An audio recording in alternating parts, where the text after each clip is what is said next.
দিয়েছে না?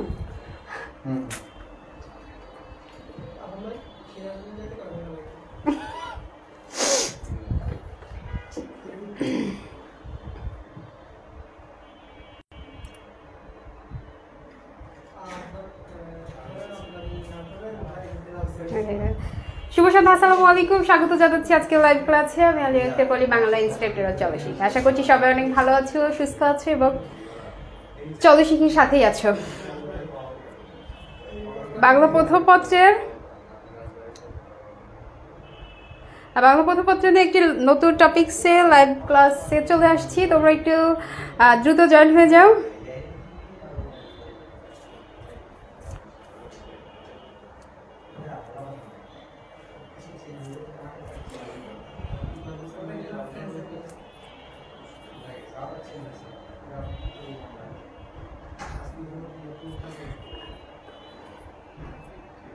যারা জয়েন হয়ে গিয়েছো তারা এই ক্লাসটা তো শেয়ার দেওয়া যাবে না, যদি তোমাদের পরিচিত কোনো ফ্রেন্ডস থাকে যারা আসতে পারে না তাদের একটু নামটা মেনশন করে দাও, তারা যেন আমাদের সাথে জলদি জলদি জয়েন হয়ে যেতে পারে।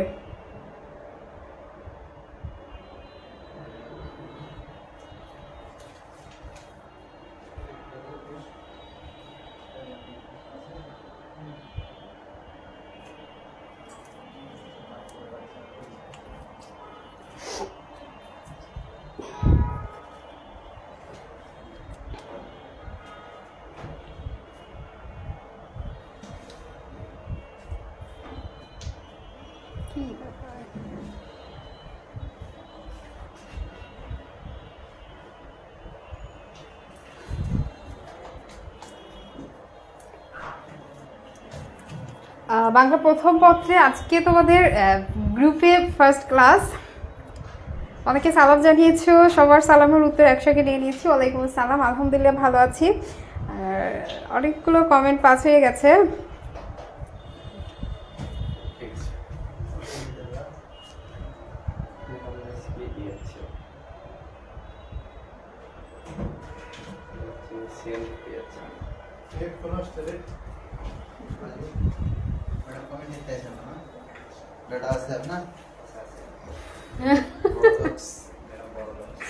আজকে লাস্ট ডেট, মাফ করলাম তো আমাদের নেই। আচ্ছা, এক্সাম তোমরা বাকি সাবজেক্টে যেভাবে দিয়েছো আজকেও সেই রকমই হবে ক্লাস শেষে এই টপিকসে। ক্লাস শেষে না, 24 ঘন্টা পর আগামীকাল। আচ্ছা, যে ক্লাসটা শেষ হবে সেই ক্লাস শেষের 24 ঘন্টা মধ্যে তোমাদের পরীক্ষা নেওয়া হবে। আচ্ছা, 24 ঘন্টা পরে তোমাদের পরীক্ষা নেওয়া হবে। মানে তোমরা হচ্ছে 1 ঘন্টা এই টপিক্সের উপরে ক্লাস করবে, দেন তোমরা আরও একবার নিজেকে প্রস্তুত করার জন্য রিভিশন বলো বা প্র্যাকটিস বলো, এটা করার একটু সুযোগ পাচ্ছে, দেন তোমরা পরীক্ষায় বলবা। আচ্ছা, আমাদের আসতে একটু লেট হয়েছে, আমি আর সময় নিচ্ছি না। সবার সাথে এরকম হাই হ্যালো সালাম প্রতিদিন হবে, কোনো ব্যাপার না। আমরা হচ্ছে পড়াতে চলে যাচ্ছি টপিক্সে।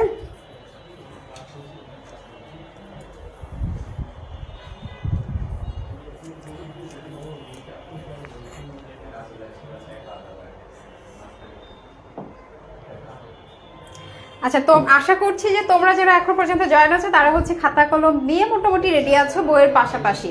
কারণ কি, তোমরা জানো যে তোমরা নোট করে নিজের প্র্যাকটিস হবে, প্লাস নোটটা যদি শেয়ার করো সেখানেও তোমাদের একটা গিফট পাওয়ার সম্ভাবনা রয়েছে।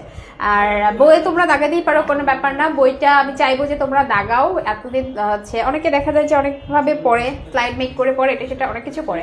আর আমি তোমাদের আজকেই ফার্স্ট এই কথাটা জাস্ট বলে রাখতে চাচ্ছি যে আমাদের টার্গেট এটা না যে আমরা শুধু একাডেমিক এইচএসসি পরীক্ষাতে বসবো এবং সেখানে জিপিএ 5 পেয়ে গেলাম আর তারপরে আর কোনো কিছু করতে চাই না। না, আমরা হচ্ছে এই পড়াটা থেকে এমন একটা প্রিপারেশন বা আমাদের বেসিকটাকে এভাবে রেডি করব যেন অ্যাডমিশনের সময় আমাদের এখান থেকে অনেক বেশি হেল্প হয়। আমরা যে পড়াটা পড়বো এই পড়াটা তো আমি ভুলে যাব না, 1.5 বছর পর 2 বছর পর আমি তো ভুলে যাবো না, সেটা আমার মাথায় থাকবে। সেইটা অ্যাডমিশনের সময় কাজে লাগবে। এই কারণে যে একাডেমিকে আসলে যেগুলো পড়ানো হয় না বা স্কিপ করা হয় অ্যাডমিশনের সময়, ওইগুলো ধরে ধরে পড়ানো হয়। আর স্লাইড বলো বা অন্য বিভিন্ন আকারে শর্ট করে গুরুত্বপূর্ণ বিষয়গুলো তোমাদের পিডিএফ আকারে দেওয়া হয়। বাট হ্যাঁ, তোমাদের এগুলো করা হবে। বাট শুরুতে আমি চাই বইয়ের সাথে তোমাদের সম্পর্কটা একটা ভালোভাবে গড়ে উঠুক। তোমরা আসলে জানো যে কোন পেজে কোন লাইনে কোনটার পর কোনটা আছে, এটা তোমাদের জানতে হবে, এটা আমি চাই। কারণ কি, আজকে আমরা এই জায়গাতে দাঁড়িয়ে আছি, তোমরা আমাদের ভবিষ্যৎ। সো একটা সময় এই জায়গাতে তোমরা দাঁড়াবা, তুমি যখন কাউরে পড়াতে যাবা সো তোমাকে বিষয়টা জানতে হবে, পড়তে হবে। সো ডিটেলসটা তোমাকে জানতে হবে, এটাই হচ্ছে আমার মেইন টার্গেট, বা আমার এটা মনে হয়েছে যে তোমাদের জানা উচিত বা এভাবে পড়া উচিত। সো দেখো আমি যেভাবে পড়াবো সেটা একটু খেয়াল করো, যে এখান থেকে যেহেতু কবি পরিচিতিটা আমাদের জন্য অনেক বেশি গুরুত্বপূর্ণ হয়, তো সেই জায়গা থেকে কবি পরিচিতির কবি থেকে যে তথ্যগুলো আমরা মনে রাখবো বা পড়বো সেগুলো আমি এখানে মার্ক করব, তোমরা তোমার বইয়ে মার্ক করবা। আর যারা সিরিয়ালে নোট করতে চাও সুন্দর করে নোট করবা, এটাও কিন্তু অনেক ভালো একটা কিছু, যে তুমি ওখানে লিখে দিলে যে তোমার টপিক্সের নাম মানব কল্যাণ, লেখককে আবুল ফজল। এরপরে তিনি আমি যেগুলো বলছি তার জন্ম মৃত্যু এগুলো স্টেপ বাই স্টেপ লিখো, নোট করো, আর বইয়ে যেগুলো দাগানো সেগুলো তো দাগাবে। খেয়াল করো, আবুল ফজল হচ্ছে জন্মগ্রহণ করেছে 1903 খ্রিস্টাব্দের 1 জুলাই। সালটা কিন্তু খুবই গুরুত্বপূর্ণ আবুল ফজলের। 1903 খ্রিস্টাব্দে তিনি জন্মগ্রহণ করেছিলেন চট্টগ্রামের সাতকানিয়ায়। এটা তার বাবার নামটা মনে রাখার দরকার নাই, বা তিনি যে কাজ করেছিলেন সেটা একটু মনে রাখতে হবে। প্রায় 30 বছর তিনি অধ্যাপনা করেছেন, মানে তিনি পড়িয়েছেন, পড়াশোনা করিয়েছেন, টিচার ছিলেন। তার কাজ করেছে কত বছর? 30 বছর কলেজে অধ্যাপনা করেছেন, মানে অধ্যাপক ছিলেন। এরপর দেখো যেটা একটু বেশি ভালো মতো মনে রাখবা, যে তিনি একটা কাজের সাথে, তিনি একটা আন্দোলনের সাথে যুক্ত হয়েছিলেন, এবং সেটা কখন? ছাত্র জীবনে। এটা খুবই গুরুত্বপূর্ণ, এটা এমসিকিউতে আসে। ছাত্র জীবনে তিনি একটা আন্দোলনের সঙ্গে যুক্ত হয়েছিলেন, সেটা কি? বুদ্ধির মুক্ত আন্দোলন, বুদ্ধির মুক্তি আন্দোলন। এই আন্দোলনের সঙ্গে কে জড়িত ছিলেন? কোন রাইটার আন্দোলনের সঙ্গে জড়িত হয়েছিলেন? আবুল ফজল। বা এই কথাতে আবুল ফজল নিজের কোন আন্দোলনের সঙ্গে যুক্ত হয়েছিলেন? বুদ্ধির মুক্তি আন্দোলন। সেটা কোন সময়? ছাত্র জীবনে। এই যে 24 এসে দেখছো না, ছাত্ররা বিভিন্ন আন্দোলনে যোগদান করছে, মানে ওই সময় লেখকরাও করেছে। এরপরে দেখো যে তিনি একটা সংঘ প্রতিষ্ঠা করেন, সেটা হচ্ছে মুসলিম সাহিত্য সমাজ। এটার প্রতিষ্ঠা করেন, এইটা দিয়ে দিতে পারে মুসলিম সাহিত্য সমাজ কোনটি প্রতিষ্ঠা কে প্রতিষ্ঠা করেন? আবুল ফজল। আবুল ফজল নিজের কোনটি প্রতিষ্ঠা করেছেন? মুসলিম সাহিত্য সমাজ। খুবই গুরুত্বপূর্ণ এই তথ্যটা। তার কিছু কবি সম্পর্কে কিছু কিছু নতুন তথ্য থাকে যেগুলো আমাদের এমসিকিউ এর জন্য গুরুত্বপূর্ণ হয়, ঠিক আছে? দেখো তার আরো একটা পরিচয় আছে, হ্যাঁ, সেই পরিচয়টা হলো তিনি চিন্তাশীল প্রাবন্ধিক। মার্ক করো, তিনি কথাশিল্পী হিসেবে সর্বাধিক পরিচিত থাকলেও তার যেটা উপাধি ছিল, মেইন উপাধি ছিল, সেটা হচ্ছে চিন্তাশীল প্রাবন্ধিক হিসেবে তিনি পরিচিত ছিলেন। তাহলে চিন্তাশীল প্রাবন্ধিক কার উপাধি? আবুল ফজল, ঠিক আছে? এরপরে দেখো যেটা মনে রাখবা সেটা হচ্ছে যে বিভিন্ন গল্প গ্রন্থ, উপন্যাস, এই নামগুলো একটু মনে রাখতে হবে। এখান থেকে কিছু কথা এমনি পড়ে রাখবা, যে আধুনিক অসম্প্রদায় তিনি আসলে কোন বিষয়গুলোর উপর নির্ভর করে লেখালেখি করেছেন। সেগুলোর মধ্যে আছে আধুনিক অসাম্প্রদায়িক জীবনবোধ, স্বদেশ ও ঐতিহ্যপ্রীতি, মানবতা ও শুভবোধ, তার সাহিত্যকর্মের মূল প্রতিপাদ্য বিষয়। তাদের থাকে না যে কোন রাইটার কোন বিষয়বস্তুকে কেন্দ্র করে লিখে। পল্লী কবি জসিমউদ্দিনের লেখা কি? পল্লীকে কেন্দ্র করে। বিদ্রোহী কবির লেখাটা কি? বিদ্রোহ, বিভিন্ন বিদ্রোহ নিয়ে তার লেখালেখি ছিল। তো সেই জায়গা থেকে আবুল ফজলেরও কিছু জায়গা ছিল, তার লেখার সাহিত্য কর্মের কিছু প্রতিপাদ্য বিষয় ছিল যেগুলোর ওপর ফোকাস করে তিনি লেখালেখিটা করতেন। এরকম কিছু বিষয় এখানে দিয়েছে। গল্পগ্রন্থের মধ্যে মনে রাখবা মাটির পৃথিবী, খুবই গুরুত্বপূর্ণ। মাটির পৃথিবী। প্রবন্ধের মধ্যে সাহিত্য, সংস্কৃতি, জীবন, মানবতন্ত্র। এই যে মানবতন্ত্রটা থেকে কিন্তু আজকে মানবতন্ত্র প্রবন্ধ থেকে মানব কল্যাণ গল্পটি বা গদ্যটি সংকলিত করা হয়েছে। এটা খুবই গুরুত্বপূর্ণ, নোট করো যে মানব কল্যাণ কোন প্রবন্ধ থেকে সংকলিত করা হয়েছে? মানবতন্ত্র। এরপরে যেটা যে তার কিছু দিনলিপি, দুর্দিনের দিনলিপি, এটা খুবই গুরুত্বপূর্ণ। দুর্দিনের দিনলিপির রাইটার কে? আবুল ফজল, ঠিক আছে? দুর্দিনের দিনলিপির রাইটার হলো আবুল ফজল। এই যে বিষয়গুলো আমি বললাম, এইটা নোট করতে পেরেছো কে কে? বইয়ে মার্ক করতে পেরেছো কে কে? একটু কমেন্ট করে জানিয়ে দিবা। লাস্টলি তার মৃত্যুবরণ কত সালে হয়েছে? তিনি জন্মগ্রহণ করেছিল 1903 সালে, মৃত্যুবরণ করেছে 1983 সালে, ঠিক আছে? 1 জুলাই তার জন্ম তারিখ ছিল, আর 4 মে চট্টগ্রামে তিনি মৃত্যুবরণ করেছেন। 80 বছরের মতো তিনি বেঁচে ছিলেন। 30 বছর তিনি কলেজে অধ্যাপনা করেছেন। ছাত্র অবস্থায় একটা আন্দোলনের সঙ্গে যুক্ত হয়েছিলেন, সেটা হচ্ছে বুদ্ধির মুক্তি আন্দোলন, এবং মুসলিম সাহিত্য সমাজ, এই সংঘটা বা সংস্থাটা তিনি প্রতিষ্ঠা করেন। তার সম্পর্কে এই যে এক সিকুয়েন্সে যদি তোমরা নোট করো, দেখো তোমার এটা মনে রাখতে সহজ হবে এবং পরবর্তীতে তুমি বুঝতে পারবে। আচ্ছা, ওর আমাকে ডান দিয়েছো, ওকে। সিরিয়ালি আশা করছি যে কোনগুলো পড়তে হবে বা কোনটা মনে রাখতে হবে বুঝতে পেরে গেছো। তা জন্ম মৃত্যু কি কাজ করেছে, কি কোন বিষয়গুলোর সাথে জড়িত ছিল, এগুলো হচ্ছে মেইন বিষয়। এরপরে দেখো যে আমরা মূল যে পড়া সেটাতে চলে যাচ্ছি।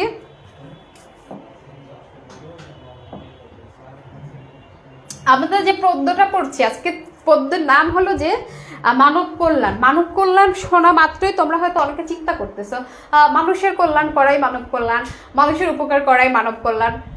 তারপর কি আমি যে উপকার করছি এটা মানে আমি অনেক বড় কিছু হয়ে গেলাম, আমি যেহেতু উপকার করছি তার অনেক উপকার করে ফেললাম নাকি, এরকমটাই আমাদের চিন্তা ভাবনা। এটাই আমরা মনে করি যে মানব কল্যাণ অ্যাকচুয়ালি এরকমই। বাট তোমরা হয়তো এই প্রবন্ধটা যারা পড়েছো তাদের ভাবনা কিছুটা বদলে গেছে যে মানব কল্যাণ আর কোন কোন বিষয়গুলোর উপর ভিত্তি করে মানব কল্যাণ হতে পারে, এবং আমরা তথাকথিত যেটা মানব কল্যাণ মনে করি লেখক একইভাবে সেটাকে মানব কল্যাণ মনে করছে না।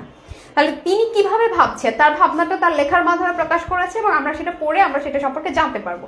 তো এবার একটু খেয়াল করো যে আমাদের মানব কল্যাণের ধারণাটা এবার পাল্টে যাবে যখন আমরা তার এই গদ্যটা পড়বো।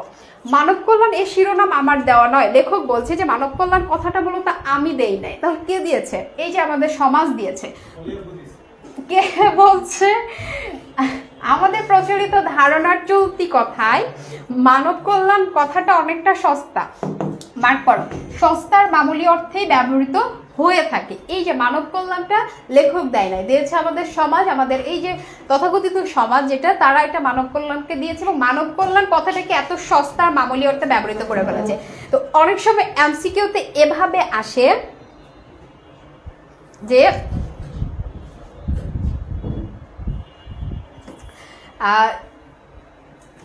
মানব কল্যাণ কথাটা কি রূপে ব্যবহৃত হয়, এমসিকিউতে আসে সস্তা বা মামুলি অর্থে, সহজ অর্থে, কঠিন অর্থে, ক্ষুদ্রার্থে, বৃহদার্থে। এমসিকিউতে যেমন 4টা অপশন থাকে, তার মধ্যে একটা সঠিক থাকে, 3টা ভুল থাকে। তো 3টা ভুল অপশনের মধ্যে তোমাকে এটা জানতে হবে যে সস্তা এবং মামুলি অর্থে কোনটি ব্যবহৃত হয়েছিল, মানব কল্যাণ ব্যবহৃত হয়েছিল। তো সেই জায়গা থেকে এটা খুবই গুরুত্বপূর্ণ এমসিকিউ এর জন্য। মূলত এই জায়গা থেকে এমসিকিউ এর গুরুত্বটা অনেক বেশি। তোমরা ইনশাআল্লাহ, আমি তোমাদের একাডেমিক বিভিন্ন পরীক্ষার কথা বাদ দিলাম, তোমাদের ফাইনাল এইচএসসি এক্সামে কমন পাবাই, মানে এই টপিকস থেকে দেখবা যে এমসিকিউ আসছেই। সো তুমি তো এটা বলতে পারবা না যে এইটাই আসবে, আমি একটা পড়ে গেলাম আর হয়ে গেল। সো তোমাকে পুরোটাই জানতে হবে। এরপরে দেখো, একমুষ্টি ভিক্ষা দেওয়াকে আমরা মানব কল্যাণ মনে করি। আমরা কোনটাকে মানব কল্যাণ মনে করি? একমুষ্টি ভিক্ষা দেওয়াকে। তো এর মধ্য দিয়ে আসলে কোনটিকে ক্ষুণ্ণ করা হয়, অবমাননা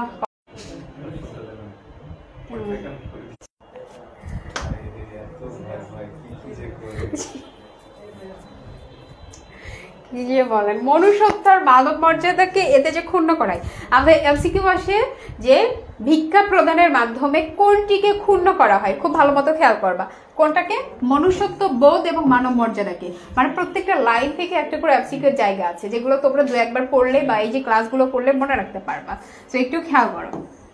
এরপরে লাইন দেখো, বলছে যে ইসলামের নবী মানে আমাদের হযরত মুহাম্মদ সাল্লাল্লাহু আলাইহি ওয়াসাল্লামের কথা বলা হচ্ছে। তিনি কি বলেছে? ওপরের হাত সবসময় নিচের হাত থেকে শ্রেষ্ঠ। এটা কার কথা? আমি বলেছিলাম শেয়ার তো দেওয়া যাবে না, পরিচিতরা যারা আছে তাদের নাম মেনশন করতে পারো। এরপরে দেখো এমসিকিউতে আসে যে কে এই কথাটা কে বলেছে, এই বাণীটা কে বলেছে, চলে আসে ইসলামের নবী বলেছে। আবার কি বলেছে? ওপরের হাত নিচের হাত থেকে শ্রেষ্ঠ। তো এখানে অ্যাকচুয়ালি ওপরের হাত আর নিচের হাতের মধ্যে একটু পার্থক্য আছে। একটু দেখো, নিচের হাত মানে যে মানুষ হাত পেতে গ্রহণ করে, ওপরের হাত মানে দাতা, মানে ওপর থেকে যে দিচ্ছে সে দাতা এবং নিচে যে গ্রহণ করছে সে হচ্ছে গ্রহিতা। এটা তো কি গ্রহণ করছে?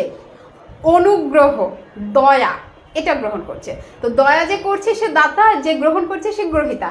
সিম্পল, এটার জটিলতার কিছু নয়, খুবই সিম্পল কিছু ভাষায় খুব সুন্দর করে তিনি ফুটিয়ে তুলেছে। তোমরা একটু মনে রাখার চেষ্টা করবা, কারণ এমসিকিউ এর জায়গাগুলো খুব ক্ষুদ্র ক্ষুদ্র ব্যবধান থাকে, তো সবগুলো তো একই রকম লাগে, তো ওখান থেকে তো একটু বুঝে নিতে হবে।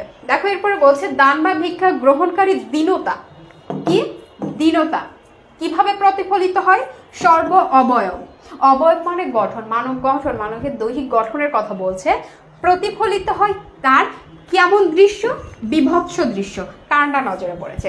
এই যে বিষয়গুলোর পড়তে বা যে শব্দগুলোর প্রতি আমি একটু বেশি বলতেছি, এগুলো কিন্তু গুরুত্বপূর্ণ। এই জায়গাগুলো থেকে এমসিকিউ আসে। তোমরা যখন ক্লাস শেষে নিজেদের প্র্যাকটিসের জন্য তোমাদের যে গাইড বলো নোট বলো যেটাই আছে সেটার কিছু এমসিকিউ তোমরা প্র্যাকটিস করবা, দেখবা যে অধ্যায় সম্পর্কে তুমি পুরোটা জেনে গেছো, যে এমসিকিউটা টাচ করছো সেটাই পারতেছে, যেটা তো পড়ে আসলাম এটা তুমি শুনে আসলাম, এরকমটাই হবে। তো সেই জায়গাগুলো দেখবে এরকম এমসিকিউ অনেকগুলো প্র্যাকটিস আছে। তো খেয়াল করো যে কোথায় প্রকাশিত, সর্ব অবয়বে। যে আমি যদি একটা উদাহরণের মধ্যে দিয়ে এটা বুঝতে চাই, তো তোমাদের আশেপাশে যারা ভিক্ষুক আছে, যারা তোমাদের কাছে সাহায্যের জন্য যায়, তাদের দেখবে তাদের যে পোশাক আশাক, তাদের যে গড়, তাদের যে চেহারা, এটাতে তারা যে আসলে গরিব এটা ফুটে ওঠে, এটা বোঝা যায়, আমরা সহজে আইডেন্টিফাই করতে পারি যে একটা স্বাভাবিক উচ্চ ধনী মানুষের ভেতর থেকে মধ্য থেকে কার মধ্যে দীনতা বা দরিদ্রতা প্রকাশ পাচ্ছে এটা কিন্তু বোঝা যায়। একটা ভিক্ষুকের তার শারীরিক গঠনের মধ্য দিয়ে প্রকাশ পায়, তার পোশাকের মধ্য দিয়েও প্রকাশ পায়। এটাই অ্যাকচুয়ালি বলেছে যে এই বিভৎস দৃশ্য কার না নজরে পড়েছে। তোমরা সবাই এটাকে চিনি, আমি বুঝতে পারি। মনুষ্যত্বের মানব মর্যাদার দিক থেকে অনুগ্রহকারী আর অনুগৃহীতের মধ্যে আকাশ পাতাল তফাৎ। কেমন তফাৎ? আকাশ পাতাল। বিশেষটা মনে রাখবা। এরপর বলছে কাদের মধ্যে তফাৎটা? অনুগ্রহকারী এবং অনুগৃহীত। খেয়াল করো, অনুগ্রহকারী মানে কি? যে অনুগ্রহটা করতেছে, আর অনুগৃহীত মানে যে অনুগ্রহটা গ্রহণ করছে। ঠিক আছে, সেই আগের দাতা এবং গ্রহীতার মধ্যে যেটা মধ্যে আকাশ পাতাল, একটা বিপরীতমূলক পার্থক্য এখানে দেখিয়েছে। এ কথা ব্যক্তির বেলায় যেমন সত্য, তেমনি দেশ আর রাষ্ট্রের বেলায় সত্য, অধিকতর সত্য। এই কথাটা কেন বলছে একটু খেয়াল করো। রাষ্ট্র জাতির যৌথ জীবন আর যৌথ চেতনারই প্রতীক। খুবই গুরুত্বপূর্ণ লাইন। রাষ্ট্র জাতির যৌথ প্রতীক এবং যৌথ জীবন এবং যৌথ চেতনারই প্রতীক। এটা কেন বলছে? যে আমরা একটা মানুষকে, আমাদের সমাজের কথা যদি চিন্তা করি, সেখানে বড়লোক ধনী গরিব আছে যেমন, তেমনি একটি রাষ্ট্রের কথা যদি চিন্তা করি, তো পুরো একটা দেশের সকল নাগরিকদের মিলেই মূলত একটি দেশ। এই কারণে যে একটি দেশ কিন্তু যখন অন্য দেশের কাছে, অন্য রাষ্ট্রের কাছে সাহায্য নিচ্ছে, তো ওই রাষ্ট্রের কাছে এই দেশটা ছোট হয়ে যাচ্ছে। মানে যে ডোনেট করছে, যে রাষ্ট্র, যে দেশ বিভিন্ন ত্রাণ দিয়ে বা বিভিন্ন সময় একটা দেশকে বা একটা রাষ্ট্রকে অন্য একটা রাষ্ট্র বিপদের সময় কি করে? হেল্প করে। বিপদের সময় হেল্প একজনই, আদার্স বিভিন্ন সময়তে বিভিন্নভাবে বিভিন্ন ত্রাণ নিচ্ছে, বিভিন্ন ডোনেশন নিচ্ছে। এটার মধ্য দিয়ে কি হয়? একটা দেশ অপর দেশের কাছে ছোট হয়, একটা রাষ্ট্র আর একটা রাষ্ট্রের কাছে ছোট হয়ে থাকে। এটা বলছে মানুষ যেমন ওপরের মানুষ থেকে যখন নিচের মানুষটা সাহায্য নেয়, তো নিচের মানুষটা কি করে? তার মর্যাদাটাকে ক্ষুণ্ণ করে অনেক ছোট হয়ে যেমন দানটা গ্রহণ করে, দেশের বেলাতেও তাই। আমরা একটা মানুষ দিয়ে যদি চিন্তা করি, যেহেতু সব মানুষ মিলে একটি দেশ, সে একটা মানুষের ক্ষেত্রে যা, পুরো দেশের ক্ষেত্রেও তাই। যেটা একটা আমাদের জাতির জন্য একটা লজ্জাস্কর ব্যাপার হয়ে যায়, বা যে জাতিটা অ্যাকচুয়ালি এরকম করছে। এই কারণে এটা বলেছে যে জাতির যৌথ জীবন আর যৌথ চেতনারই প্রতীককে রাষ্ট্র। রাষ্ট্র কি? একটা জাতির যৌথ জীবন এবং যৌথ চেতনারই প্রতীক। একটা জাতি কেমন জীবনযাপন করছে এটা তার রাষ্ট্রের দিকে তাকিয়ে বোঝা যাবে। রাষ্ট্রের দায়িত্ব শুধু প্রশাসন চালানোই নয়। খেয়াল করো, রাষ্ট্রের দায়িত্ব কি শুধু প্রশাসন চালানো? না, আরো কি কি দায়িত্ব আছে? এই যে জাতিকে আত্মমর্যাদা সম্পন্ন করে তোলাও রাষ্ট্রের এক বৃহত্তর দায়িত্ব, খুবই গুরুত্বপূর্ণ। তার মানে রাষ্ট্রের আরো অনেক কাজ আছে। রাষ্ট্র শুধু প্রশাসন চালানো করবে এটা হতে পারে না। রাষ্ট্র তার জাতির, তার নাগরিকদের আত্মমর্যাদা সম্পন্ন করে তুলবে। কখন আত্মমর্যাদা সম্পন্ন হয়ে গড়ে উঠবে? এই যে আমাদের দেশে এত বেকারত্ব, এটা দিয়ে কি হচ্ছে? এই যে তখন আমরা বিভিন্ন দেশ থেকে বিভিন্ন ডোনেশন নিয়ে আমাদের জাতিকে রক্ষা করছি। কিন্তু আমাদের দেশে যদি এই বেকারত্ব না থাকে, সবাই যদি স্বয়ংসম্পন্ন মানুষ হয়, সবাই যদি তার জীবিকার চাহিদাটা মেটাতে পারে, নির্বাহ করতে পারে নিজে নিজে, তাহলে তো তারা অন্য দেশের বা অন্য মানুষের কাছে হেল্প নেওয়া লাগছে না। তখন তারা নিজেদের মর্যাদাটাকে রক্ষা করে আত্মমর্যাদা সম্পন্ন মানুষ হিসেবে গড়ে উঠতে পারছে। আবার একটা জাতি যখন আত্মমর্যাদা সম্পন্ন হবে, তো সেই রাষ্ট্রটাও একটা আত্মমর্যাদা সম্পন্ন রাষ্ট্র হিসেবে বিশ্বের দরবারে পরিচিতি লাভ করবে। তো এই দায়িত্বটা অ্যাকচুয়ালি কার? তার নাগরিকদের মধ্যে এই কাজের ব্যবস্থা করবে, তারা যেন আত্মমর্যাদা সম্পন্ন মানুষ হিসেবে, আত্মনির্ভরশীল মানুষ হিসেবে সমাজে বাস করতে পারে, দেশে বাস করতে পারে। এই দায়িত্বটা কার বলছে? সরকারের, অর্থাৎ রাষ্ট্রের। এই দায়িত্বটা রাষ্ট্রের। যে রাষ্ট্র হাত পাতা বা চাটুকারিতাকে প্রশ্রয় দেয়, সে কিছুতে আত্মমর্যাদা সম্পন্ন নাগরিক সৃষ্টি করতে পারে না। একটা রাষ্ট্র যদি তার নাগরিককে দেখভাল করতে না পারে, সেই যদি অন্যদিকে চেয়ে থাকে যে আমি অন্য রাষ্ট্র থেকে ডোনেশন পাচ্ছি, অন্য রাষ্ট্র থেকে বিভিন্ন হেল্প পাচ্ছি, এটা পাচ্ছি সেটা পাচ্ছি, এগুলো নিয়ে আমি আমার দেশ পরিচালনা করব, দেশকে চালনা করব, এটা যদি হয় একটা রাষ্ট্রের চিন্তা, তাহলে সেখানে আত্মমর্যাদা সম্পন্ন নাগরিক কিভাবে সৃষ্টি হবে? তাহলে আমাদের চিন্তা থাকবে কোথা থেকে? ওপর থেকে। আমরা অবশ্যই যে যার জায়গা থেকে আত্মমর্যাদা সম্পন্ন মানুষ হিসেবে গড়ে ওঠার চেষ্টা করব, কিন্তু রাষ্ট্রের যে এখানে একটা দায়বদ্ধতা রয়েছে, তিনি যে চাইলে এটা এড়িয়ে যেতে পারে না, এটাই কিন্তু লেখক বুঝিয়েছেন যে রাষ্ট্রকে তার দায়িত্ব নিতে হবে।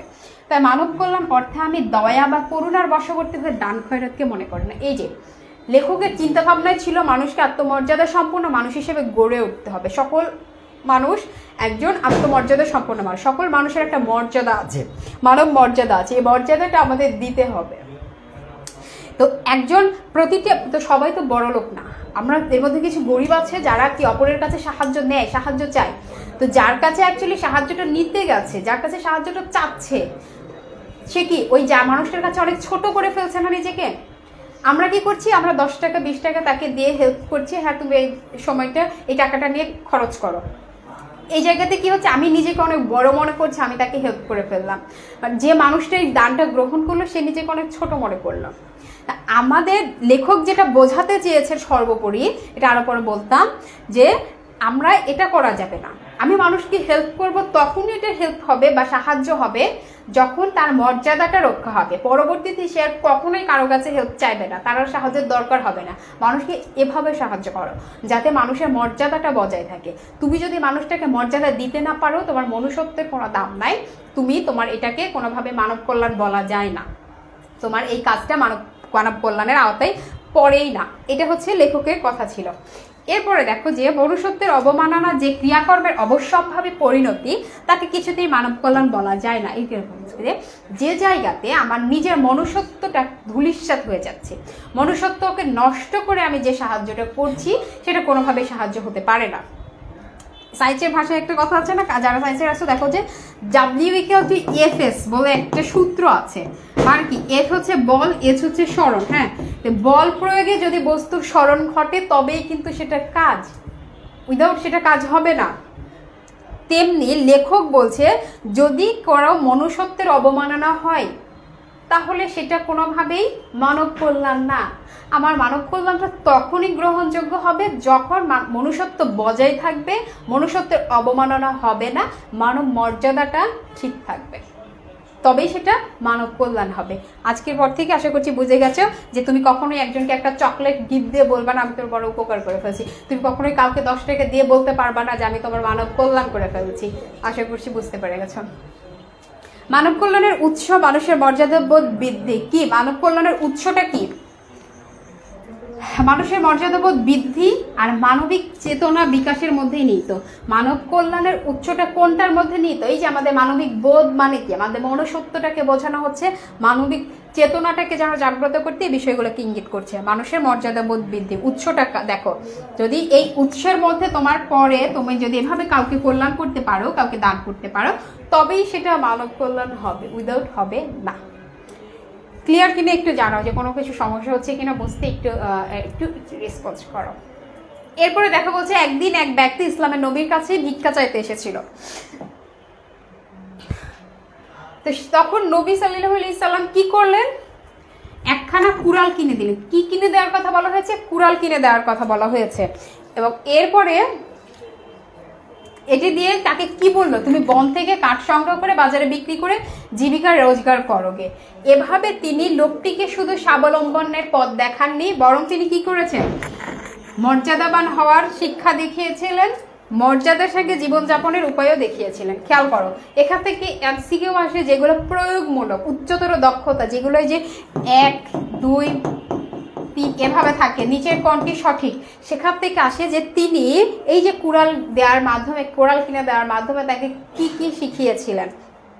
তাকে জীবিকা রোজগারের পথ দেখিয়েছিলেন, তাকে শিখিয়েছিলেন কিভাবে মর্যাদাবান হওয়া যায়, এবং শিখিয়েছিলেন কিভাবে মর্যাদার সাথে জীবন যাপন করা যায়। এইগুলো যখন দেখবা যে তোমার ওইভাবে এমসিকিউর ওই জায়গাগুলোতে আসছে, তোমরা সেভাবে সেটা সঠিক উত্তর করবা।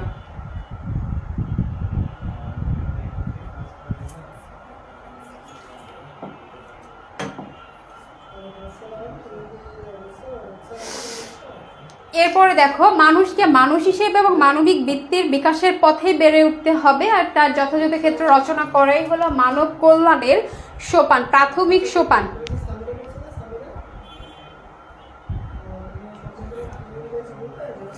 ওকে, দেখো যে মানুষকে মানুষ হিসেবে গড়ে উঠতে হবে, প্রথম দায়িত্ব। এই যে প্রাথমিক সোপান, সোপান মানে কি? অ্যাকচুয়ালি সিঁড়ি।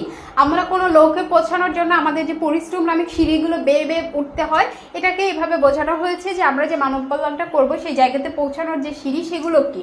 সেগুলো হচ্ছে যে মানবিক বৃত্তি বিকাশের পথে বেড়ে উঠতে হবে। আমাদের চর্চাটাই হবে এরকম, আমরা যে মানবিক গুণাবলী নিজেদের মধ্যে অর্জন করব, সেটার জন্য আমার একটা পরিবেশ দরকার যেখানে আমি সেগুলো প্র্যাকটিস করতে পারবো।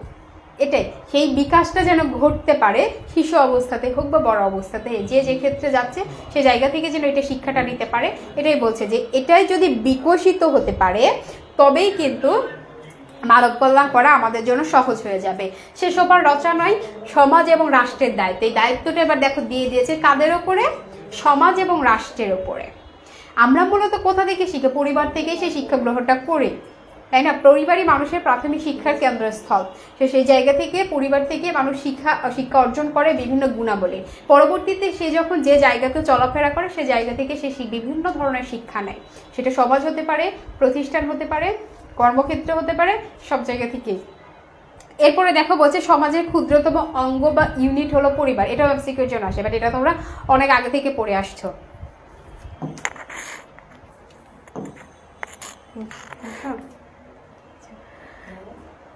এই পরিবারকে বলছে এই দায়িত্বটা পালন করতে হবে, মানে মানুষের যে মানবিক বৃত্তি বিকাশ ঘটবে এটা শুরুটা কোথায় হবে? পরিবারে হবে। পরিবার এই দায়িত্বটা পালন করবে।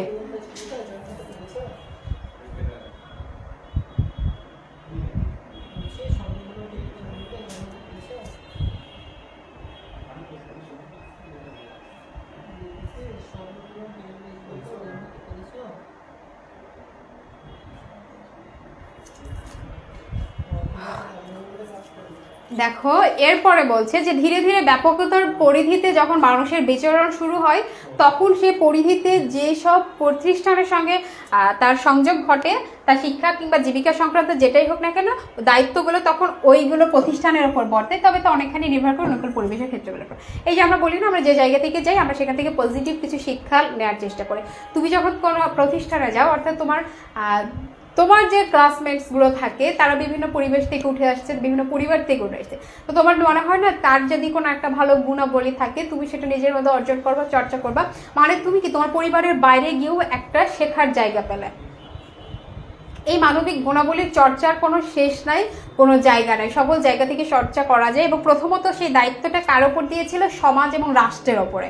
পরবর্তীতে বললো সমাজের ক্ষুদ্রতম ইউনিট বা অঙ্গকে পরিবার, তার মানে সেই দায়িত্ব কে পালন করছে? পরিবার পালন করছে।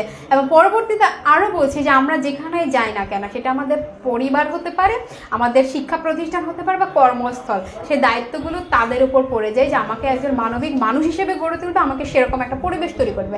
একটা মানুষ যদি খারাপ কাজ করার পরিবেশই না পায় তাহলে সে তার খারাপ কাজটা করতেই পারবে না। বাট পরিবেশটি এরকম হতে হবে।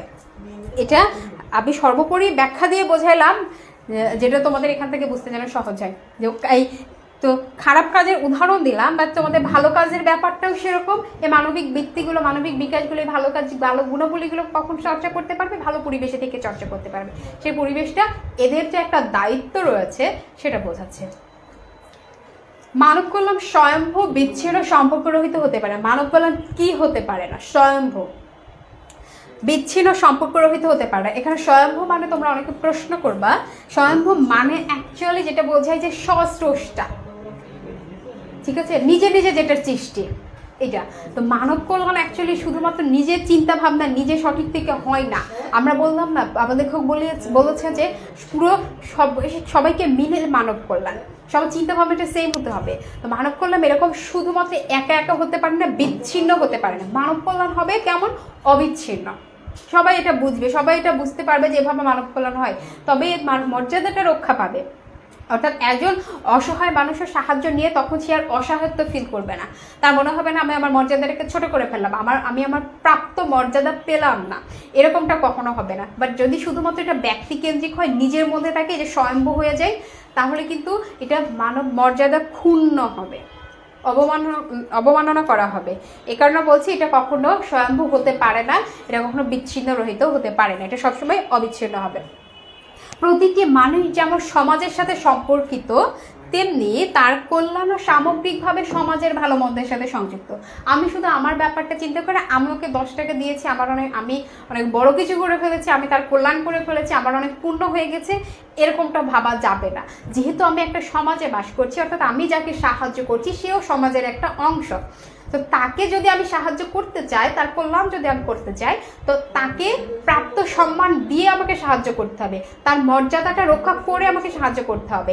পরবর্তীতে সে যেন আর সাহায্য সহযোগিতা ছাড়াই বাঁচতে পারে, এরকম একটা অবস্থা আমার তৈরি করে দিতে হবে। এটা কার দায়িত্ব? সমাজের দায়িত্ব। এটা একটা সমাজকে এই দায়িত্বটা নিতে হবে যে এই যে সমাজের মানুষের ভালো মন্দের সাথে এটা সামগ্রিকভাবে জড়িত। কোনটি জড়িত?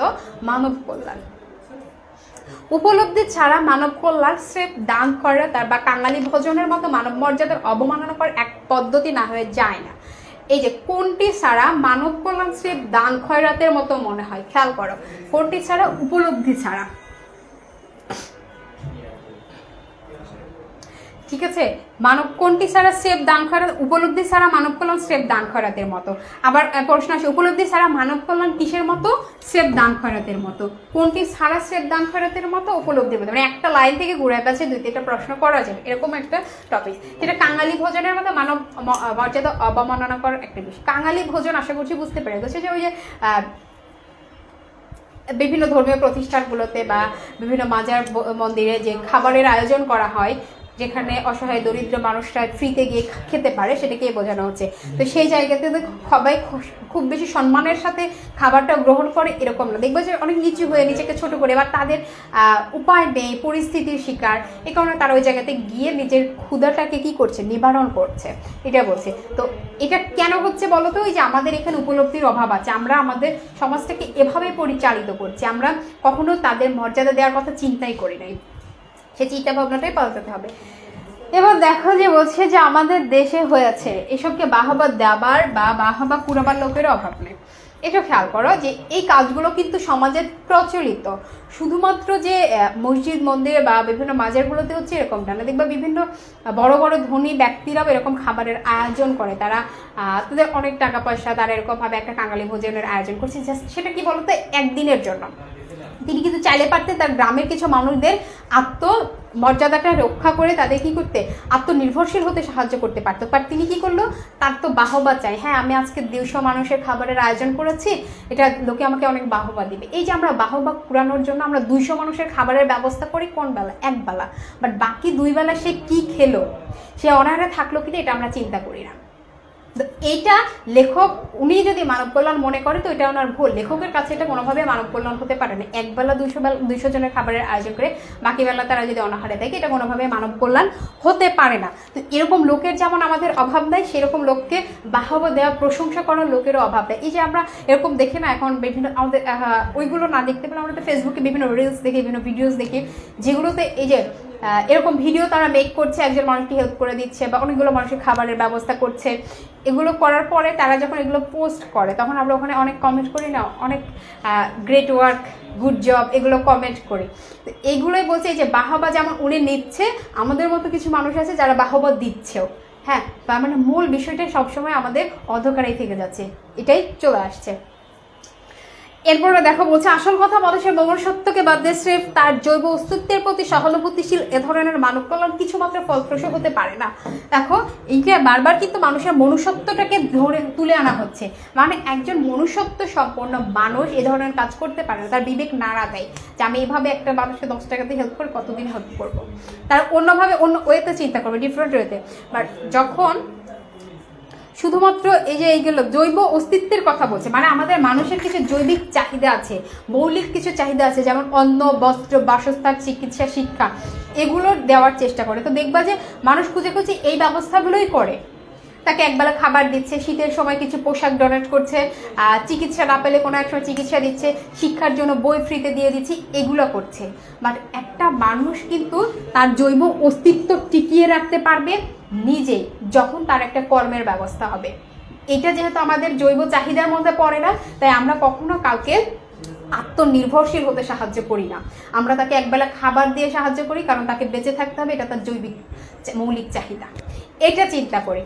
আমি যদি তার ওইটা না ভেবে আমি তাকে কয় বেলা খাওয়াবো, আমি তাকে একবেলা খাবার দিতে পারবো, 2 বেলা, বা তাকে যদি আমি নির্ভরশীল করে ফেলতে পারি, তাকে যদি একটা কাজের ব্যবস্থা করে দিতে পারি, সো তার জৈবিক চাহিদা, তার পরিবারের জৈবিক চাহিদা, মৌলিক চাহিদা সে নিজেই মেটাতে পারবে। আর আমাদের চিন্তাভাবনা কোন জায়গাতে করতে হবে আশা করছি বুঝতে পেরে গেছে লেখক কি বোঝাতে চাচ্ছে। এ ধরনের মানব কল্যাণ খুব বেশি একটা ফলপ্রসূ হয় না, খুব বেশি একটা ভালো ফল এনে দেয় না, খুব বেশি পরিবর্তন এটাতে হয় না। যেহেতু মানব কল্যাণের কিছু ছবি দেখার জন্য দূর দূরান্তে যাওয়ার দরকার নেই। এরকম অবস্থা আমরা ফোনে দেখতে পাই, আমাদের এলাকায় দেখতে পাই, আমাদের সমাজে দেখতে পাই, আমাদের বিভিন্ন অন্য দেশ বা অন্য জায়গাতে যাওয়ার প্রয়োজন নেই, এটা আমাদের সবার জায়গায় সবার সমাজেই রয়েছে। বর্তমানে মানব কল্যাণ অর্থে আমরা যা বুঝি তার অন্যতম প্রধান অন্তরায় মানে বাধা, রাষ্ট্র, জাতি, সম্প্রদায়, গোষ্ঠীগত চেতনা যা মানুষকে মেলাই না করে বিভক্ত। কেন এই কথাটা বলছে? যে মানব কল্যাণ যেটা হয়ে গেছে, এই যে ওপর থেকে একজন দিচ্ছে, নিচ থেকে একজন গ্রহণ করছে, তাদের মধ্যে পার্থক্য কেমন, আকাশ পাতাল পার্থক্য। এই যে বিভক্ত হয়ে গেল, তার মানে একদল ধনী মানুষ, একদল দরিদ্র মানুষ, গরিব মানুষ, ভিক্ষুক, ঠিক আছে, এই যে বিভক্তি হয়ে গেল, এই বিভক্তিটা কেন হচ্ছে? কারণ হিসেবে তিনি দেখিয়েছেন রাষ্ট্র, জাতি, সম্প্রদায়, গোষ্ঠীগত, এই যে বিভিন্ন এখানে কথাগুলো বলেছে, রাষ্ট্রের মধ্যে রাষ্ট্রের এই বিভেদটা তৈরি হচ্ছে, জাতিতে জাতিতে এই বিভেদ তৈরি হচ্ছে, সম্প্রদায় হিন্দু মুসলিমের মধ্যে এই সমস্যাটা তৈরি হচ্ছে, গোষ্ঠীগত বিভিন্ন বাধা সৃষ্টি হচ্ছে। এই বাধা সৃষ্টির জন্যই মূলত যে মানব কল্যাণটা হয়ে উঠছে না, কারণ এই বিভক্তিকরণটা সবার মধ্যে থাকে, মানে রয়ে যাচ্ছে। এরপরে দেখো বলছে যে বিভক্তিকরণের মনোভাব নিয়ে কারো কল্যাণ করা যায় না, করা যায় যা একমাত্র সমতা আর সাহায্য সহযোগিতার মানে সহযোগিতার পথে। অর্থাৎ এভাবে যদি আমরা এই ছোট বড় ধনী গরিবের মধ্যে বিভেদ সৃষ্টি করি, বিভক্ত করে ফেলি, এই বিভক্তিকরণের মধ্য দিয়ে কখনোই মানব কল্যাণ করা যায় না। কিভাবে করা যায়? একমাত্র সমতা এবং সংযোগ সহযোগিতার মাধ্যমে। আমার মাথায় থাকবে আমি তাকে সাহায্য করছি, তার মর্যাদাটা রক্ষা করে, আমার মনুষ্যত্ব বোধটা থাকতে হবে। যখন এরকম ভাবে চিন্তা করবো, সেই সমতাটা আনতে পারবে, বিভেদ না, সমতা। আমরা যখন সবাইকে সমান চিন্তা করব, তখন সহযোগ সহযোগিতার মাধ্যমেই মানব কল্যাণ করা সম্ভব। সত্যিকার মানব কল্যাণ হলো কি বলতো? মহৎ চিন্তা ভাবনারই ফসল। এমসিকিউতে আসে সত্যিকার মানব কল্যাণ মহৎ চিন্তা ভাবনারই ফসল। কেমন? বাংলাদেশের মহৎ প্রতিভারা সবাই মানবিক চিন্তার আদর্শের উত্তরাধিকার রেখে গেছে। দুঃখের বিষয় সে উত্তরাধিকারকে আমরা জীবনে প্রয়োগ করতে পারি। মানে বলছে যে প্রত্যেক ধর্মে বা প্রত্যেক গোষ্ঠীতে কিছু মহৎ ব্যক্তি থাকেন, কিছু গুণী, কিছু মহান ব্যক্তি থাকে, যারা এই মানব কল্যাণটা চর্চার কথা বলে গেছে। তারা বুঝে গেছে কোনটা মানব কল্যাণ, কিভাবে মানুষকে সম্মান করা যায়, কিভাবে নিজেদের মনুষ্যত্বকে জাগ্রত রাখা যায়, ঠিক আছে। কিন্তু আমরা আমাদের সেই পূর্বপুরুষ, সেই মহান ব্যক্তিদের সেই শিক্ষাগুলো নিজেদের মধ্যে আনতে পারি নাই, নিতে পারি নাই। এই কারণে বলছে আমরা তাদের সেই উত্তরাধিকার হয়ে উঠতে পারি, উত্তরাধিকার জীবনে প্রয়োগ করতে পারি নাই। বিদ্যাপতি, চণ্ডীদাস থেকে লালন প্রমুখ কবি বিভিন্ন মানুষের কথা এখানে বলেছে। দেখো যে তাদের মানবিক চেতন উদ্যত্ত কণ্ঠস্বর, যারা ছিলেন মানবিক চেতনার উদ্যত্ত কণ্ঠস্বর, তারা কিভাবে চিন্তা করেছেন তাদের লেখাগুলো আমরা দেখলে কিন্তু বুঝতে পারি তাদের চিন্তাভাবনা কত মহৎ ছিল, কত মহান ব্যক্তি ছিলেন তারা। বঙ্কিমচন্দ্রের অবিস্মরণীয় সাহিত্যিক উক্তি হচ্ছে কি বলো? তুমি অধম তাই বলিয়া আমি উত্তম হইব না কেন? এক গভীর মূল্যবোধেরই উচ্চারণ, যে তার কত ভালোভাবে কত মহৎ চিন্তা ভাবনা, যে একটা মানুষ খারাপ হতেই পারে, তার মানে সেই খারাপ বলে কি আমি ভালো হব না, এরকম চিন্তা ভাবনা তারা করে গেছেন। এ প্রসঙ্গে রবীন্দ্রনাথের নিম্নলিখিত উক্তিটি অবিস্মরণীয়, যেখানে বলছে দেখো, relationship is the fundamental truth of the world of appearance. এই যে এখানে একটা উক্তি করেছে, এই উক্তিটি কার? রবীন্দ্রনাথের। Relationship is the fundamental truth, সম্পর্ক একটি কি? মৌলিক সত্য। সম্পর্ক মৌলিক সত্য। কার মৌলিক সত্য? চিন্তা কর, ভেঙে ভেঙে বলছি। দ্য ওয়ার্ল্ড অফ অ্যাপিয়ারেন্স মানে বহির্জগতের কথা বলছে। রবীন্দ্রনাথ ঠাকুর যেহেতু একজন গুণী বিজ্ঞ মানুষ ছিলেন, তো তিনি কি একজন দার্শনিক ছিল, তো তার চিন্তা ভাবনা শুধুমাত্র তো পৃথিবী পার্থিব বহির্জগতের সাথে যেমন ছিল, অন্তর্জগৎ নিয়েও তিনি বিভিন্ন মানুষের মন নিয়েও বিভিন্ন কথা লিখেছেন। তো সেই জায়গা থেকে বহির্জগৎ এবং অন্তর্জগতের মধ্য থেকে তিনি এই কথাটা বলেছেন যে বহির্জগতের মধ্যে অন্তর্জগতের বাইরে যেটা রয়েছে সেটা হচ্ছে বহির্জগৎ, এবং বহির্জগতের মৌলিক সত্য কি? ফান্ডামেন্টাল ট্রুথ, এটা কি? রিলেশনশিপ। এই রিলেশনশিপটা তখন তাকে বলছে যেখানে বহির্জগতে, অন্তর্জগতের বাইরে বহির্জগৎটাকে চিন্তা করে মানুষের সহযোগিতার কথা চিন্তা ভাবনা করতে পারবে, সেটাকে বলছে রিলেশনশিপ। সেটাই হচ্ছে মানুষের মৌলিক সত্য। এই সম্পর্কটাই মানুষের মৌলিক সত্য। কোন সম্পর্কটা? এই যে পরস্পরকে সাহায্য করবে, সহযোগিতা করবে, এটাই হচ্ছে মৌলিক সত্য বহির্জগতে। আশা করছি বুঝতে পেরে গেছো। এরপরে দেখো বলছে যে এই যে জগৎটাকে আমরা দেখতে পাই সেটা মৌলিক সত্য, পারস্পরিক সংযোগ সহযোগিতা, কবি যাকে বলেছে রিলেশনশিপ। সে সংযোগ বা সম্পর্কের অভাব ঘটলে মানব কল্যাণ সে ভিক্ষা দেওয়া বা নেওয়ার সম্পর্কে বর্ণিত। অর্থাৎ আমরা যদি মানুষে বিভেদ সৃষ্টি করে ফেলি, পারস্পরিক সম্পর্ক না রেখে সাহায্য করি, তখন সেটা আবার ভিক্ষার সমতুল্য হয়ে যাচ্ছে। সো আমাদের চিন্তা ভাবনা করতে হবে পরস্পরের মধ্যে সম্পর্ক রেখে সাহায্য সহযোগিতা করার মতো মেন্টালিটি।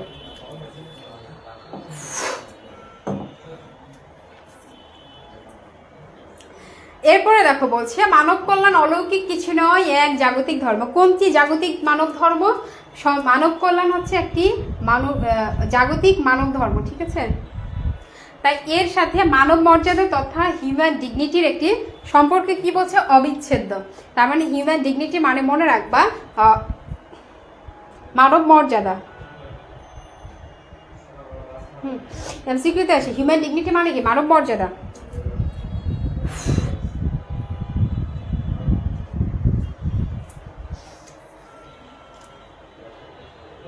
আজ পৃথিবীর দিকে তাকিয়ে দেখলে আমরা অ্যাকচুয়ালি কি দেখতে পাই? দেখতে পাই দুস্থ, অবহেলিত, বাস্তুহারা,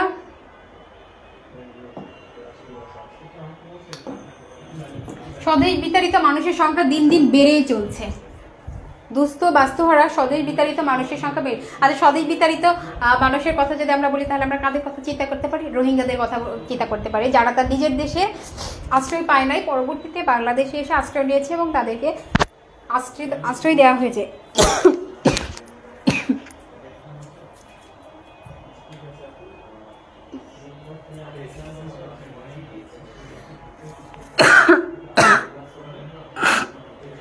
দেখো সেই সঙ্গে বৃদ্ধি পেয়েছে রিলিফ,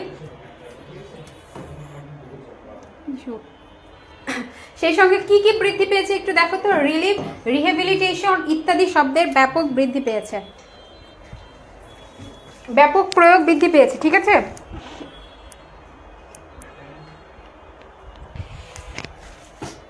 এইবার দেখো যে এই যে রিলিফ, এগুলো মানে তো তোমরা জানো, রিলিফ মানে ত্রাণ, রিহেবিলিটেশন মানে পুনর্বাসন,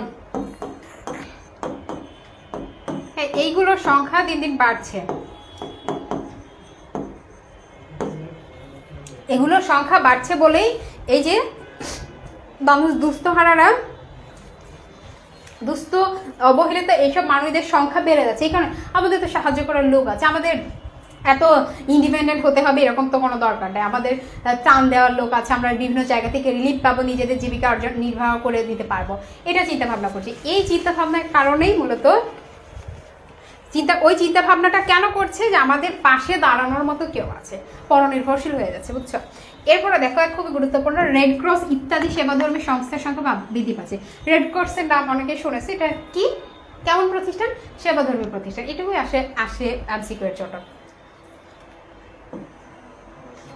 তো মানুষের এখানে সর্বোপরি যেটা বলছে যে মানুষের স্বাভাবিক অধিকার আর মর্যাদার স্বীকৃতি আর প্রতিষ্ঠা ছাড়া মানব কল্যাণ অ্যাকচুয়ালি মানব অপমানের সহিত তুলনা করা হচ্ছে। এটা যদি আমরা মর্যাদাটা অ্যাকচুয়ালি দিতে না পারি, এটা যে মানব অপমানে পরিণত হয়। তুমি একজনকে সাহায্য করো, দেখবা ছোট একটা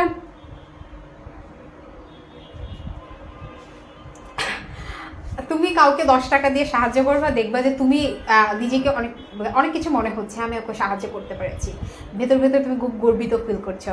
তো তুমি যখন ওকে দিচ্ছ, যে নিচ্ছে দেখবা তার মধ্যে যে একটা ছোট হয়ে যাচ্ছে, তার মধ্যে একটা লজ্জা ভাব, এটা কিন্তু দেখবা। তার মানে সে তার প্রাপ্ত সম্মানটা পাচ্ছে না, তার মর্যাদা কি হচ্ছে? ক্ষুণ্ণ হচ্ছে, নষ্ট হচ্ছে।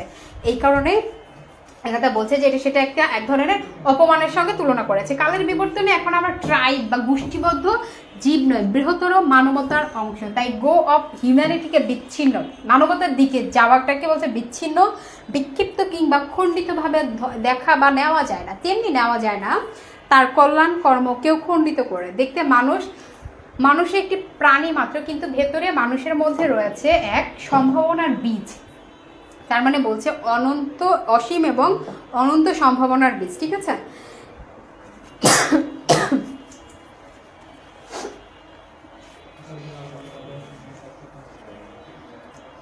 যে আমরা মানুষকে মানুষ হিসেবে অবশ্যই গ্রহণ করব, কিন্তু আমরা মানুষের মধ্যে এমন অসীম এবং অনন্ত বীজ রয়েছে, অর্থাৎ আমাদের এমন কিছু প্রতিভা রয়েছে, এমন কিছু মানবিক বুদ্ধি, মানবতা রয়েছে, মানবিক বিকাশ বুদ্ধি রয়েছে, যেগুলোর চর্চা আমরা চাইলেই করতে পারি এবং সেটাকে পরিবর্তন করতে পারি, মানুষকে মর্যাদাশীল গড়ে তুলতে পারি, মানুষকে অপমান না করেও তাকে সাহায্য করতে পারি, যেটা এখানে মানব কল্যাণের আওতায় পড়বে। যে সম্ভাবনার স্ফুটনের সুযোগ দেওয়ার ক্ষেত্র রচনা করা, তাতে সাহায্য করার শ্রেষ্ঠতম মানব কল্যাণ, সেটা তুচ্ছ তাচ্ছিল্য কিংবা কোনো রকম অবমাননার পথে হতে পারে না। যেটাকে বলছে এই হালে যে দর্শনকে অস্তিত্ববাদ নামে অভিহিত করা হয়, ইংরেজি থেকে যাকে বলা হয় এক্সিস্টেন্সিয়ালিজম, তারও মূল কথা ব্যক্তি মানুষের অস্তিত্বকে স্বীকৃতি দেন, মানুষকে মানুষ হিসেবে মর্যাদা দিতে হবে। ওকে, মানুষকে মানুষের হিসাবে মর্যাদা দিতে হবে, সে একজন মানুষ, বিভিন্ন পরিস্থিতির কারণে সে আমার কাছে সাহায্য নিতে আসতে পারে, বাট আমি তাকে অবমাননা করে তাকে সাহায্য করব না, আমি তার মর্যাদাটাকে আগে দেবো যে সে একজন মানুষ। তখন আর যেটা আমি চিন্তা করে তখন তাকে যে সাহায্য সহযোগিতা করব, তখন সেটা তার যেমন কল্যাণ হবে, সেটা মানব কল্যাণের আওতাভুক্ত হবে। এরপরে দেখো, বল প্রয়োগ বা সামরিক শাসন দিয়ে মানুষকে তাবেদার বা চাটুকার বানাতে পারা যায়, কিন্তু প্রতিষ্ঠা করা যায় না মানব মর্যাদার আসনে। বল প্রয়োগ করে আমার অনেক টাকা আছে, এটা আছে, সেটা আছে, আমার যা ইচ্ছা তাই বললাম, আমি যা কিছু করতে পারি, আমি আমার ডিসিশন নিতে পারি, তার মানে যে এটা না যে আমি সবসময় সঠিক ডিসিশন নিচ্ছি, আমার কাজ সবসময় সঠিক হচ্ছে, আমি চাইলে এটাকে মানব কল্যাণ বলে দিতে পারি, এটা আমি পারি না। সব কর্মের সাথে শুধু যে ব্যক্তিগত সম্পর্ক থাকে তা নয়, সামাজিক পরিণতি বা সোশিয়াল কনসিকুয়েন্সের একটা কনসিকুয়েন্স অবিচ্ছিন্ন। অর্থাৎ আমি শুধু ব্যক্তির কথা চিন্তা করলে হবে না, আমি যেহেতু একটা সমাজে বসবাস করি, সমাজের সামাজিক পরিণতিটা অ্যাকচুয়ালি কী হতে পারে এটা আমার মাথায় থাকতে হবে। সোশিয়াল কনসিকুয়েন্স মানে হচ্ছে সামাজিক পরিণতি। ওকে, তো এটা যখন আমি চিন্তা করব তখন আমি ওইভাবেই চিন্তা করতে হবে, সবার কথা চিন্তা করতে হবে। বাট আমি শুধুমাত্র সেলফিশের মতো ব্যক্তি হিসেবে যদি চিন্তা করি তাহলে কিন্তু আমি সমাজের কথা ভাবতে পারবো না, বাট আমাকে সামাজিক জীব হিসেবে সামাজিক পরিণতির কথাও ভাবতে হবে। যেহেতু সব মানুষই সমাজের অঙ্গ, তাই সব রকম কল্যাণ কর্মের রয়েছে সামাজিক পরিণতি, এই সত্যটা ভুলে থাকা হয়, বিশেষত ভুলে থেকে যাই আমরা, বাট বিশেষত যখন দৃষ্টি থাকে ঊর্ধ্ব দিকে তথা পরলোকের পানে। আর আমরা যদি আমাদের পরলোকের কথা চিন্তা করি, মৃত্যুর পরবর্তী জীবনের কথা চিন্তা করি, সে জায়গাতে চিন্তা করলে আমরা কিন্তু মানুষকে সম্মান করতে, মর্যাদা দিতে বাধ্য। আমরা এত ডিপলি চিন্তা করি না, আমাদের যখন যেটা সামনে আসছে, যখন যেটা যা মনে হচ্ছে আমরা করে ফেলছি, এটুকুই।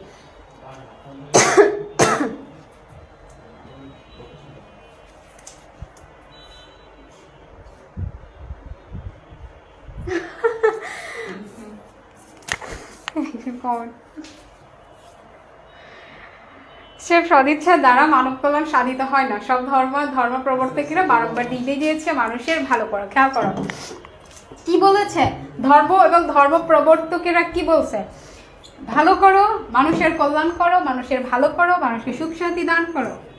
এটাও কিন্তু সেই প্রয়োগমূলক প্রশ্নের জন্য গুরুত্বপূর্ণ। এমনকি সর্বজীবী হিতের কথাও বলা হয়েছে, মানে জীবে দয়া করে যেই জন সেজন সেবেছে ঈশ্বর, মানে শুধুমাত্র মানুষ না, প্রতিটা জীবের প্রতিও দয়া করার কথা বলছে, হিতের কথা বলা হয়েছে।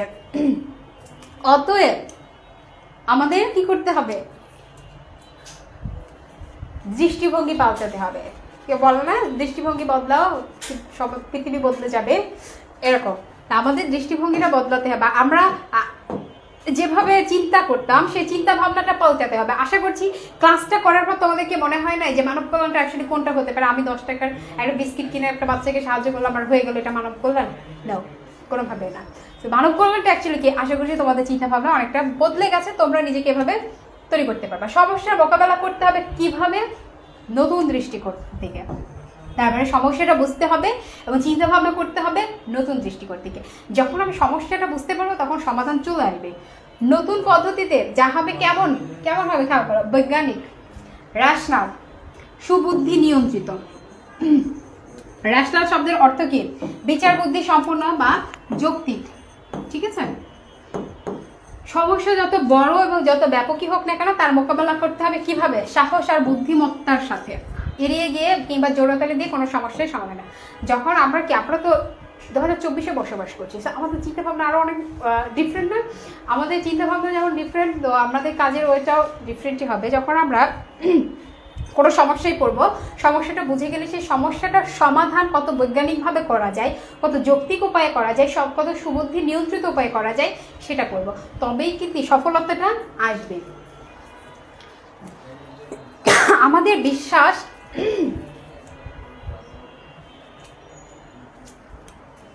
খাতাতে নোট করলে কি গুরুত্বপূর্ণ লাইনগুলো লিখবা? গুরুত্বপূর্ণ অ্যাকচুয়ালি সব লাইন তো আসলে ভাবে লেখা যাবে না। না, তোমরা লিখতে পারো, সিরিয়ালি যদি লিখো লেখা যাবে। এই যে এরকমভাবে একটু মার্ক করতে পারো পাশে, এরকমভাবে যে ইয়ে করলাম, এরকম করলাম, করে এখানে একটা লাইন দিলা যেটা হচ্ছে কি মানব কল্যাণ কি ছিল, স্বয়ম্ভ বা অবিচ্ছিন্ন, স্বয়ম্ভ বিচ্ছিন্ন হতে বিচ্ছিন্ন সম্পর্ক রহিত হতে পারে, এরকম একটা লাইন ছিল, এরকম একটা লাইন লিখলা। কোনটির অভাবে মানব কলম স্রেফ দান খয়রাতের মতো? উপলব্ধির অভাবে। তোমরা উপলব্ধির নিচেও একটা আন্ডারলাইন দিবা এবং স্রেফ দান খয়রাতের নিচেও একটা আন্ডারলাইন দিবা। অনেকে ওই লাইনটা দিয়ে দুই রকম ভাবে প্রশ্ন আসতে পারে, বুঝতে পারছি? এরপর দেখো, আমাদের বিশ্বাস মুক্ত বুদ্ধির সহায়তায় সুপরিকল্পিত উপায়েই পথেই কল্যাণময় পৃথিবী রচনা করা সম্ভব।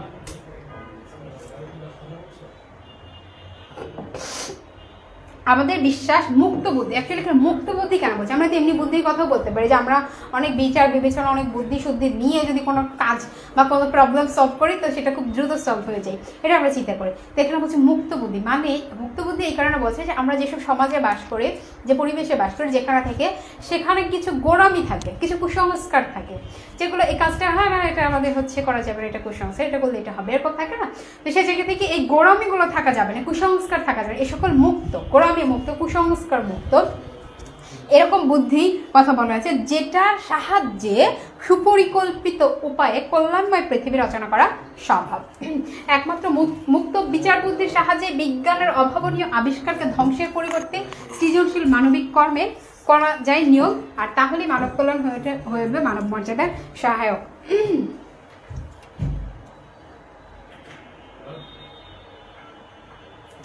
দেখো বলছে, যদি শুধুমাত্র এরকমভাবে মুক্ত বুদ্ধি দিয়ে চিন্তা করতে পারি, কোনো গোড়ামি থাকবে না, কোনো কুসংস্কার থাকবে না, মানুষের জন্য যেটা কল্যাণকর সেটা চিন্তা ভাবনা করে যখন আমরা কোনো কিছু করব, বৈজ্ঞানিক উপায়ে করব, বৈজ্ঞানিক উপায়ে যখন কিছু করব, দেখো একটা নষ্ট জিনিসকেও নতুন রূপে, সৃজনশীল রূপে উপস্থাপন করা যায়। এটা তো তোমরা এখন বোঝো। সেরকমভাবে মানুষের কল্যাণটাকে এভাবে করা যাবে যে একটা সময় মানুষ কত পুরান ওয়েতে এভাবে সাহায্য করে আসছে, একটা কাঙালি ভোজনের ব্যবস্থা করেছে, তাকে এই যে শীতে বিভিন্ন ডোনেশন দিচ্ছে, যে শীতবস্ত্র, শীতার্তদের শীতবস্ত্র প্রদান করা, তারপরে বিভিন্ন প্রবলেমে, এই যে বন্যার সময় ত্রাণ দেওয়া, রিলিফ দেওয়া, এই যে ব্যবস্থাগুলো করছে, এই কাজগুলো বাদেও একটা মানুষকে যখন আত্মনির্ভরশীল করে তোলা যাবে, তাকে এমনভাবে সাহায্য সহযোগিতা করতে হবে, পরবর্তীতে এবছর যদি সে একটা শীতবস্ত্র নেয়, পরবর্তীতে তার আর ওই লাইনে যেন যেতে না হয়। যদি তাকে পরবর্তীতে শীতে ওই লাইনে দাঁড়িয়ে শীতবস্ত্র গ্রহণ করতে হয়, তাহলে এটা কোনোভাবেই মানব কল্যাণ হতে পারে না। যে সংস্থাটা এটা ডোনেট করছে তাদের জন্য এটা ব্যর্থতা। তো এইটা অ্যাকচুয়ালি লেখক বোঝাতে চেয়েছেন, লেখক এভাবে চিন্তা ভাবনা করেছেন, এভাবে তিনি তার লেখার মাধ্যমে এটা প্রকাশ করেছে যে আমরা যদি এভাবে চিন্তা করতে পারি তবেই কিন্তু পৃথিবীটা সুন্দর হবে, কল্যাণময় পৃথিবী হবে। আশা করছি বুঝতে পেরে গেছো আমি জায়গার কি অবস্থা, কতদূর বুঝতে পেরেছো একটু কমেন্ট করে জানিয়ে দাও।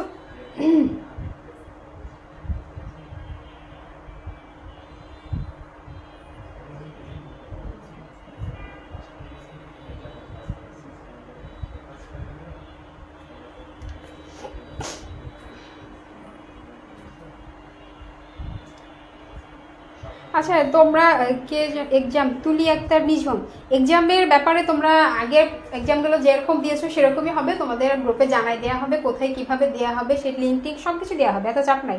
তোমরা জাস্ট একটু গ্রুপে যে গ্রুপের যে নোটিফিকেশনগুলো তোমাদের যাচ্ছে বা গ্রুপে যে আপডেটগুলো দেওয়া হচ্ছে এগুলো একটু খেয়াল রাখবা, তাহলে বুঝতে পারবা।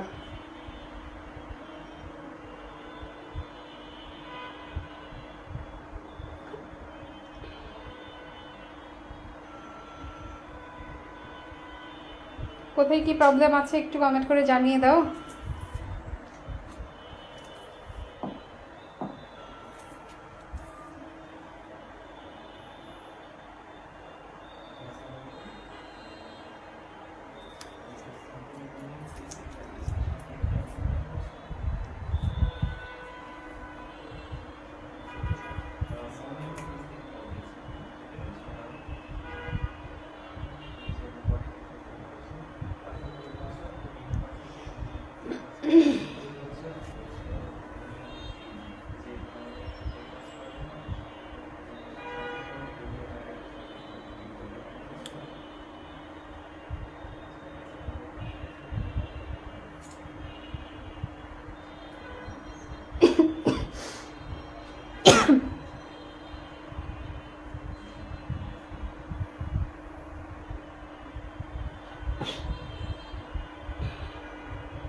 ওকে,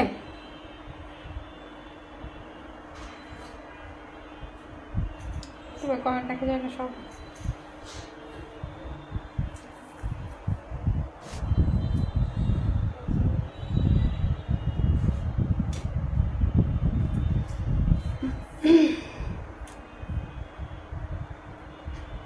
আচ্ছা, অনেকেই বলতেছে ক্লিয়ার ক্লিয়ার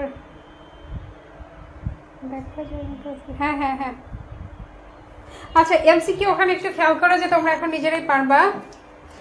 প্রথম এমসিকিউ যেটা বলছে সেটা হচ্ছে যে মানব কল্যাণ প্রবন্ধটি লেখকের কোন গ্রন্থ থেকে নেওয়া হয়েছে। যারা পারবা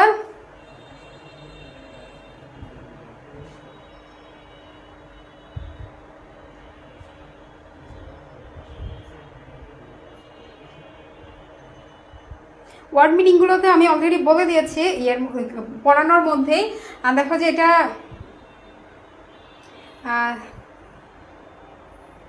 এমসিকিউর উত্তরটা এটা কমেন্ট করে জানাও যে মানব কল্যাণ কোন গ্রন্থ থেকে নেওয়া হয়েছে। মানবতন্ত্র, ইয়াসিন আহমেদ, রাইট আনসার। এটা আছে গতে, অপশন গতে আছে হচ্ছে মানবতন্ত্র। হ্যাঁ, সি জান্নাত, আবু বকর, কণিকা,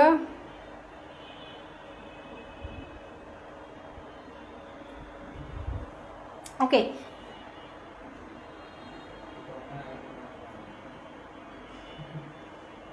ওকে, দেখো পরেরটা দিকটা দেখো যে আমাদের দৃষ্টিভঙ্গি পাল্টাতে হবে। এখানে দৃষ্টিভঙ্গি বলতে কি বোঝানো হয়েছে? মানসিকতা, দেখার কৌশল, সংস্কার নাকি দেখার ইচ্ছা, কোনটা?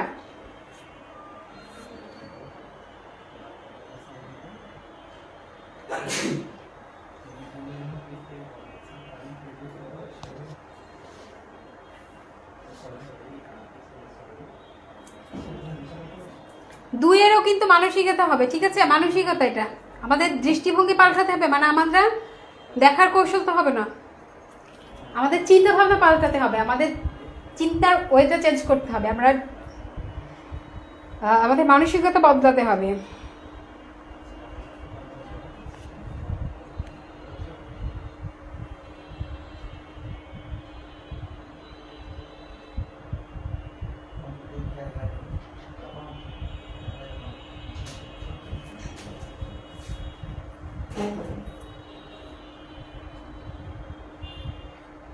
কি কমেন্ট হয়েছে? ওকে, আচ্ছা তোমরা পারতেছো, সমস্যা নেই। আর তোমরা হচ্ছে যে এই যে আর আধা ঘন্টা একটু ট্রাই করবো এই টপিকসটার ওপরে, যে তোমাদের কাছে যে সহায়ক বইগুলো আছে সেগুলোর এমসিকিউগুলো জাস্ট প্র্যাকটিস করে যাও, দেখবা যে ম্যাক্সিমাম তুমি পারতেছো, তারপরে আর কখনো আর ভুল হবে না। মনে রাখা সহজ হবে, মনে রাখতে পারবা বেশি বেশি। পরীক্ষা দেওয়া ইনশাল্লাহ সবাই 20টা করে তো এমসিকিউ পরীক্ষা নেবে, 20-20 পাবে ইনশাল্লাহ। দোয়া রইলো, শুভকামনা রইলো।